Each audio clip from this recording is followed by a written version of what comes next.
Olá, tudo bem? Nós vamos começar um estudo e já quero anunciar para você que nós estamos fazendo um seminário. Um curso, podemos dizer assim, só que é um curso que não vai ser pago, é gratuito, vai estar o acesso no nosso canal, no nosso site, asprofecias.com.br, vai estar ali para você ter acesso a esse material todinho. O material vai ser apostilado, vão ter os PDF das aulas, você poder baixar, estudar.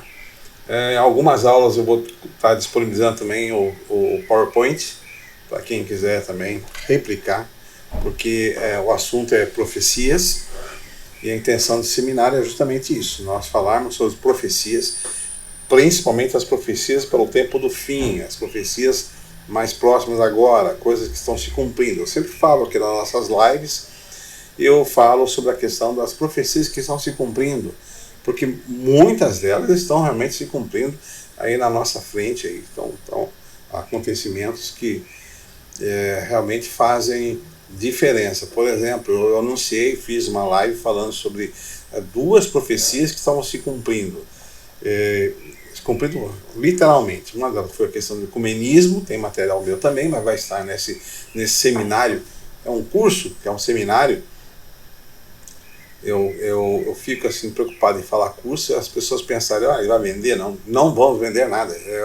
É o curso porque eu quero que as pessoas tenham acesso a todo o material didático, tá? Para que as pessoas possam, elas mesmas também, tirarem suas conclusões, né? E por isso que é importante. Nós fizemos um seminário, uma live falando sobre a profecia do ecumenismo, o cumprimento da profecia do ecumenismo, tá? Podemos dizer que está cumprido. Sobre o controle, Apocalipse 13, sobre o não comprar e não vender. Essa está cumprindo, já foram lançadas as bases, e muitas outras profecias para o tempo do fim que estão aí sendo cumpridas. Então, eu quero convidar você para participar desse nosso estudo, tá? Se não for pela live, acesse qualquer horário, nós vamos deixar os links para você poder acessar lá no nosso site, asprofecias.com.br, bem como também no nosso canal no YouTube. Eu vou ativar aqui a nossa tela para compartilhar com você a tela do PowerPoint, que tem a explicação sobre o assunto de hoje, tá? O tema dessa série, né, desse seminário, interpretações. É um material que eu já venho colhendo há muitos anos, já fiz muitos estudos e muitas apresentações falando sobre interpretações, e o primeiro método que a gente tem que ver é realmente a questão de interpretações. A primeira coisa que nós temos que ver quando se fala em profecias é justamente a questão das interpretações. Por que isso tem que ser estudado? É o que nós vamos estar respondendo hoje aqui para você. Deixa eu só ativar aqui a tela. Respondendo hoje com você aqui. Por quê? Porque Deus guiou seus filhos, é o texto, durante toda a história Deus guiou seus filhos. Durante toda a história Deus deu orientações, Deus, através de profecias, profetas, os juízes no tempo de Israel. O próprio texto bíblico diz, Deus enviou os seus servos, os profetas. Deixa eu baixar um pouquinho mais aqui que está dando microfonia. Os seus servos, os profetas, e depois enviou o seu Filho. Nós temos Jesus Cristo ensinando a humanidade, dando as orientações, inclusive as profecias do tempo do fim, que muitas delas você encontra em Apocalipse 24, Mateus 24. Mas não para por aí, você tem outras profecias, e os dois livros chaves para que você possa estudar profecias está no livro de Daniel e no livro de Apocalipse, que nós vamos entender sobre isso. Nós temos em nossas mãos, através da Bíblia, um mapa determinando todas as coisas que irão acontecer e como nós podemos evitar de cometer erros. Agora, a grande questão é o que nós fazemos com com esse material, com todo que nós temos na mão, como interpretamos. Para entender sobre isso, você vê o seguinte: por que há tantas formas e caminhos dentro do cristianismo? Tá? Nós deveríamos ser uníssonos, nós deveríamos, nós temos uma orientação que está na Bíblia. Por que existem tantas formas e tantos caminhos? É o que nós vamos ter que entender. O que ocorreu, na verdade, com o cristianismo? Vamos lembrar que no início do cristianismo, na época apostólica, ou depois, um pouquinho mais depois da época apostólica e tal, os cristãos eram perseguidos e mortos. Né? Falar que é cristão era uma coisa muito difícil, era uma provação.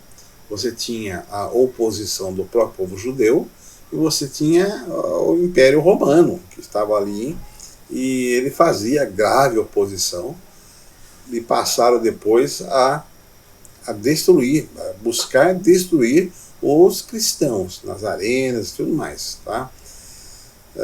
Mas depois disso ocorreu algo interessante, porque quanto mais cristãos morriam, é como se o seu sangue fosse adubo, né? Mais pessoas queriam saber a verdade. Tá? E aí o método ficou sem sentido. Destruir o cristianismo ficou sem sentido. Destruir está difícil. Então vamos lá, Satanás bolou uma outra maneira. E aqui diz que é o seguinte: ele fez uma maneira, a segunda tática é o junte-se a eles, né? É a tática do mundo na guerra. Você não pode fazer oposição, junte-se a eles, destrua de dentro para fora. E aí o que Satanás fez foi que quem lesse a Bíblia não conseguisse entender.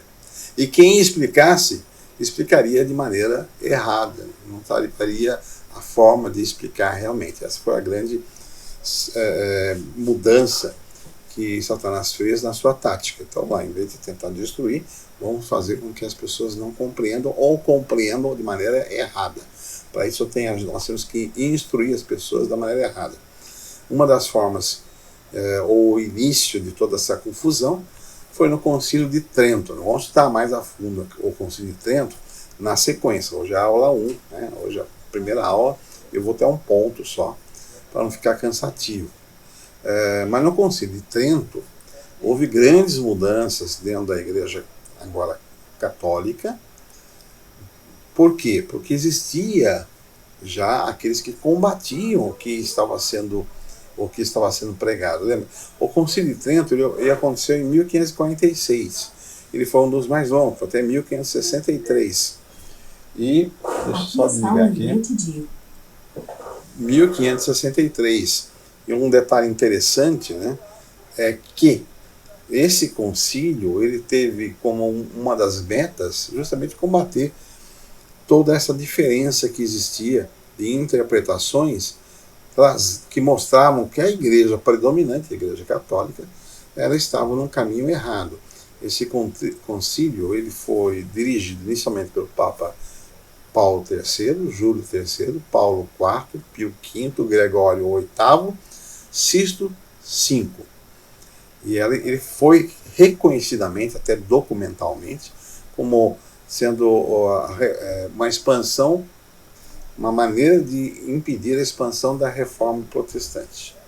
Além de reorganizar toda a Igreja Católica, trazendo as informações e fazendo com que as pessoas fossem obedientes às normas da Igreja. Foi também lá por Loyola, né, instituída a Ordem dos Jesuítas. Foi Inácio Loyola que fez, e a Ordem Jesuíta era a ordem mais ferrenha, mais radical que existiu dentro da Igreja. Então o Concílio de Trento foi muito importante. Por que ele foi muito importante? Porque nesse concílio foram lançados conceitos teológicos que foram colocados em prática na Igreja Católica. Mudanças drásticas que foram adotadas para justamente demonstrar a questão da superioridade, infabilidade e também a questão de ser a igreja predominante. Esse foi um detalhe. Vou trazer alguns dos conceitos que foram que foram determinados nesse período. Por exemplo, para opor-se ao protestantismo, o concílio emitiu numerosos decretos. Foram vários decretos. Entre eles, ele confirmou a presença de Cristo na Eucaristia. Então, o que é isso? No mundo católico é fácil entender. Tá? Deixa eu colocar aqui. No mundo católico é fácil compreender. Eu fui católico e eu quero trazer uma informação importante para você. Eu não estou combatendo o católico. Eu não combato o católico. Eu fui católico e gostava de estudar. Essa era a grande diferença que eu acho que eu tinha em relação à minha participação da Igreja Católica. Fui católico até os 18 para 19 anos. Fiz 2 vezes a chamada primeira comunhão. É uma só, mas eu fiz 2 vezes, porque eu gostei tanto de estudar que queria estudar mais. Batizado, crismado, 2 primeiras. Não pude fazer da mesma igreja, procurei uma outra paróquia e fiz lá de novo, escondendo o que eu já havia feito, porque eu gostei de estudar. Estudei todo o catecismo católico e tudo mais. Então, dentro disso, eu quero trazer essa informação. Eu não combato o católico, a pessoa católica, mas não tem como eu não citar profecias e nós colocarmos a Igreja Católica em xeque. Foi esse um dos motivos, inclusive, que houve o concílio e as mudanças da forma de interpretar a Bíblia. Esse é o grande detalhe. Houve uma mudança na forma de interpretar a Bíblia. Por quê? Porque a Igreja Católica estava ficando evidente dentro da profecia, através dos seus atos, através das suas ações, através da história, comprovado na história, estava ficando evidente que ela tinha um papel preponderante na perseguição aos filhos de Deus, na questão do anticristo e da besta do Apocalipse. Ela tinha um papel preponderante. Então ela lançou mão dos seus concílios para corrigir algumas coisas que ela falou que precisam fazer isso para tornar mais rígido e também se firmar. Entre elas foi a questão da presença na Eucaristia. Como católico, você recebe a hóstia. Na hóstia, o católico crê que ali está o sangue de Cristo e que aquilo transforma-se no sangue de Cristo quando ele toma. Então ele recebe o sangue de Cristo. Tá? Então o Concílio de Trento ele confirmou a presença de Cristo na Eucaristia. Também confirmou os livros. Tá? Isso foi um trabalho.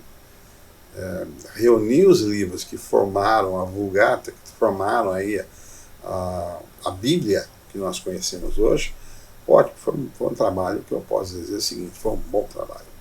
Tá? Outra coisa, também fixou a doutrina da graça e do pecado original. A justificação, a liturgia, o valor e a importância das missas. Ou seja, como um bom católico, eu fui ensinado que se você não for na missa, pelo menos uma vez por semana, principalmente aos domingos, você está deixando e está cometendo um grande pecado. Então, nisso aqui ficou lançado. O católico, ele sabe que ele tem que ir na missa, ele tem que assistir uma missa. Tá? Outra coisa que ele colocou foi aboliu as variações locais, ou seja, a missa tem uma ordem, tem uma maneira, não tem, é essa maneira que é feita. Tá? Inclusive a questão da missa ser em latim, a missa tridentina, chamada missa tridentina, olha, é assim que tem que ser feito.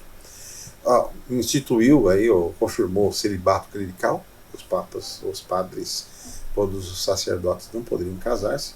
A hierarquia católica, a Igreja Católica é a única, a infabilidade da Igreja, porque ela é inerrante. Isso, só existe a Igreja Católica e era inerrante. Note um detalhe, não vou trazer a imagem aqui, mas há bem pouco tempo atrás, o Papa Francisco apareceu ao vivo numa reunião de representantes de várias outras religiões, que foi promovida por uma pessoa que faleceu já, mas eu tenho um estudo sobre isso. E o Papa Francisco, ele ali no telão, apresentando uma plateia enorme, lotada de líderes religiosos de várias religiões cristãs, ele faz um discurso, está na hora de voltar para casa. E ele falou assim, olha, eu estou aqui como José, e vocês são como os irmãos de José. Estavam fora, mas agora está na hora de voltar para casa. Porque ele firma a hierarquia católica. Houve agora uma das nossas, e que vai ser alvo do nosso estudo, foi a questão do ecumenismo, né? É a questão do ecumenismo, apesar do Papa falar, todos nós somos irmãos, mas a direção é minha. Esse é o detalhe. Mais coisa, culto aos santos, estou falando de Trento, tá? Do Concílio de Trento. Culto aos santos, das relíquias e das imagens. Das indulgências que foi alvo de um estudo mais profundo com Lutero, que em 1517 fixou lá as suas teses. Alguns dizem, poxa, ele ofendeu a igreja quando fixou lá botou lá na Basílica. Não, é que ali era um lugar de comunicação, é diferente. Hoje talvez ele tivesse postado no YouTube, postado nas redes sociais, mas ali era a rede social que existia, pregou na porta da igreja as suas teses, porque ele combatia justamente essa maneira da igreja receber por indulgências. Eu quero ser salvo, então eu pago e eu sou abençoado. E agora, mesmo que eu cometa pecado, eu já estou salvo. Esse era o contexto, tá? Foram criados seminários. Então agora a igreja quer organizar-se, todos nós falando a mesma língua. Então foi o seguinte: criados seminários da diocese como centro de formação sacerdotal, todos falando a mesma língua. Confirmou-se a superioridade do Papa. Então, no Concílio de Trento, foi colocado, o Papa está acima até do próprio concílio. O que ele fala é o que a igreja pensa. É o que está acontecendo agora com o Papa Francisco, que está tendo oposição de cardeais e bispos, mas acontece que o que ele fala é a lei. Tá? Então, tem algumas posições que ele está tomando perante a Igreja Católica que tem desagradado os próprios participantes da Igreja Católica. Estou dizendo do alto clero, mas o que ele fala está lá. Porque um detalhe, uma coisa dos concílios, né, mesmo o Concílio Vaticano II, ele não alterou o que estava no passado. Foi alterado. Tá? Foi instituído o Index Librorum, ou seja, na verdade, sim, o Breviário Romano, que é o novo catecismo. Então, aqui, ó, isso aqui é a nova norma para todo mundo estudar, catecismo romano. Foi reorganizado também a questão da Inquisição. A Inquisição é uma coisa interessante. Se você olhar nos estudos, falando da história e tudo mais lá, você vai ver o seguinte: olha, a Inquisição, de acordo com alguns estudiosos da própria Igreja Católica, foi no ano 1200. Mas acontece que, e durou só 280 anos. Acontece que existem referências anteriores a ações da igreja, que não vou mostrar aqui. Há ações da igreja que já se coloca uma inquisição. Há uma diferença, né? Inclusive a Inquisição espanhola, portuguesa, a Inquisição da Igreja Romana, há diferentes nomes, né? Aqui, na América do Sul, você tem alguns museus da Inquisição, a Inquisição é horripilante, mas ele reorganizou essa questão da Inquisição. Você pode até citar o nome Inquisição para algumas ações.